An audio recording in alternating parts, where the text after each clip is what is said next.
የማሩን እንጀራ እያመጡ ነው። ከዚህ ቦታ ላይ ነው እንግዲህ የሚቆረጠው። ማሩን የሚገኘው ከዚህ ቦታ ነው። ይኸው እንደምታዩት ይሄ ነው የሚመስለው ማሩ ማለት ነው።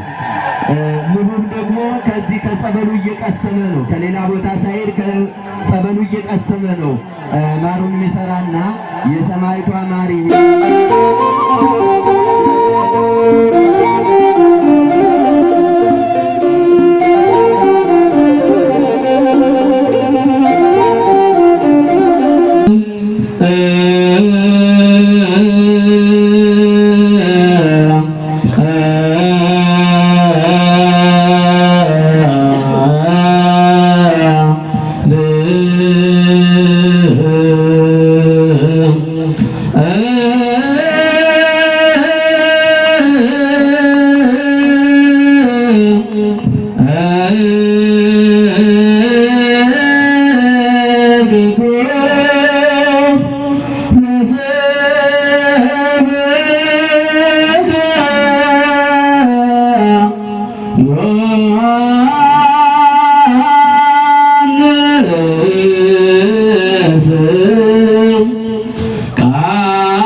ቃል ዘግዚነ ወአምላክነ ወመድኃኒነ ኢየሱስ ክርስቶስ ወለእግዚአብሔር ሕያው ሎቱ ስብሐት ወትረ እስከ ለዓለመ ዓለም። የዮሐንስ ወንጌል ምዕራፍ 5 ከቁጥር 1 ያለው ቃል እንዲህ ይላል። ከዚህም በኋላ በአይሁድ በዓል እንዲህ ሆነ፣ ጌታ ኢየሱስ ወደ ኢየሩሳሌም ወጣ። በኢየሩሳሌም ድህነት የሚገባት መጠመቂያ ነበረች፣ የበጎች መዋኛ ማለት ነው። ስሟንም በዕብራይስጥ ቤተ ሳይዳ ይሏታል። 5 እርከኖች ነበሯት።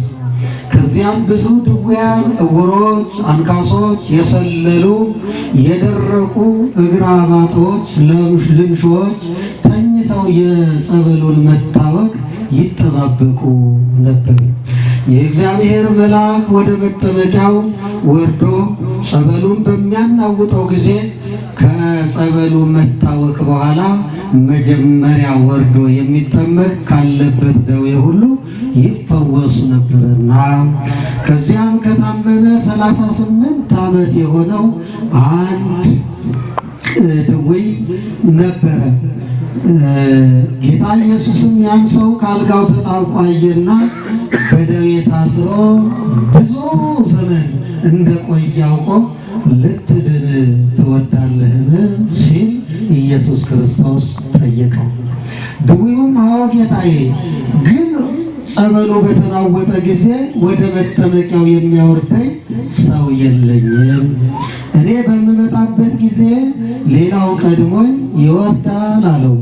ጌታ ኢየሱስም ተነሳና አልጋህን ተሸክመ ሂድ አለው። ያን ጊዜ ያ ሰው ድኖ አልጋውን ተሸክሞ ሄደ።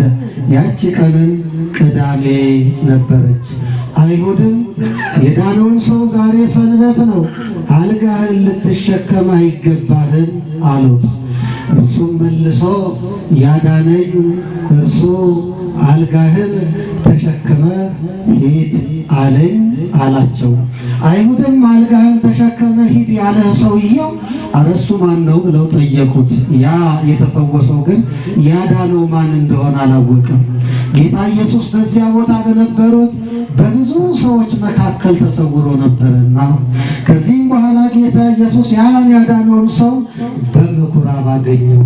እነሆ ድነሃል፣ ግን ከዚህ የባሰ እንዳገኘህ ዳግመኛ እንዳትበድል እወቅ አለው። ያም ሰው ሄዶ ያዳነው ጌታ ኢየሱስ እንደሆነ ለአይሁድ ነገራቸው። ለዚህም አይሁድ ጌታ ኢየሱስን ያሳድዱት ሊገድሉትም ይሹ ነበር፣ በሰንበት እንዲህ ያደርግ ነበርና። በወልድ ያመነ የዘላለም ሕይወት አለው፣ በወልድ ያላመነ ንስሐ ይግባ። የማሩን እንጀራ እያመጡ ነው። ከዚህ ቦታ ላይ ነው እንግዲህ የሚቆረጠው። ማሩም የሚገኘው ከዚህ ቦታ ነው። ይኸው እንደምታዩት ይሄ ነው የሚመስለው ማሩ ማለት ነው። ንቡም ደግሞ ከዚህ ከጸበሉ እየቀሰመ ነው። ከሌላ ቦታ ሳይሄድ ከጸበሉ እየቀሰመ ነው ማሩን የሚሰራና የሰማይቷ ማር ይህን ይመስላል። የዘንድሮ 2018 በዚህ እናጠናቅቃለን ማለት ነው። ለከርሞ ይበለን አምላካችን። ማሩን ይህን ይመስላል። አባቶቻችን እናመሰግናለን።